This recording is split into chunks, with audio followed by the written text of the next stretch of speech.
بسم اللہ الرحمن الرحیم۔ السلام علیکم ورحمۃ اللہ وبرکاتہ۔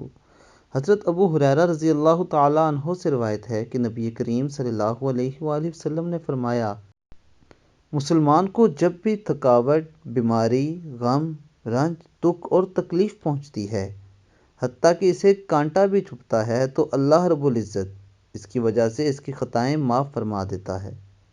دوستو، یہ صرف امت محمدی صلی اللہ علیہ وآلہ وسلم کو یہ شرف حاصل ہے کہ اللہ تعالیٰ نے ان کے ہر عمل میں ان کے لیے نیکی رکھ دی ہے، ان کے لیے ثواب رکھ دیا ہے۔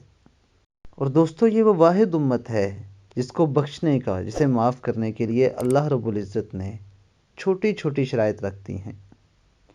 جیسے کہ اس حدیث میں دیکھا جا سکتا ہے کہ جب انسان کو کوئی تھکاوٹ، کسی قسم کی کوئی دکھ تکلیف پہنچتا ہے، تو اس کے بدلے میں اللہ تعالیٰ اس کی خطائیں معاف فرما دیتے ہیں۔ دوستو، یہ سب ہمارے نبی کریم صلی اللہ علیہ وآلہ وسلم کی دعاؤں کا نتیجہ ہے، اس امتی کی پکار کا نتیجہ ہے جو انہوں نے اللہ رب العزت کے حضور دعاؤں میں مانگی ہے ہمارے لیے بخشش۔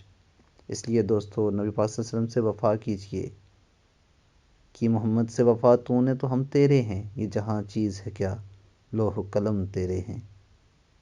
السلام علیکم ورحمۃ اللہ وبرکاتہ۔